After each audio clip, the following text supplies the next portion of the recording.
বিসমিল্লাহির রহমানির রহিম। আল্লাহ পাক রব্বুল আলামিন যদি আবার আমাকে নতুন করে এই শেডে হাঁস ওঠানোর তৌফিক দেয়, আবার ডিমের হাঁস ওঠাবো চিন্তা করতেছি।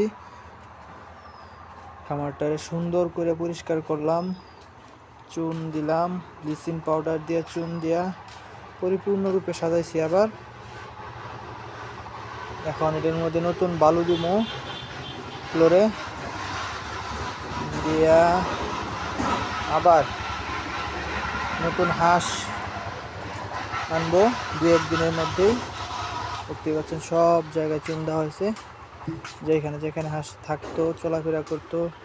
এটা হাউস, এটা একটা হাউস করছি গোসলের জন্য। আবার এটা পুকুরে দেওয়ার জন্য একটা জায়গা আছে, এই যে দেখাইতেছি। পুকুরে দেওয়ার জন্য একটা জায়গা আছে, এই দিক দিয়ে এটা খুলে দিলে, এই দিক দিয়ে পুকুরে যায়, পুকুরে গোসল করে।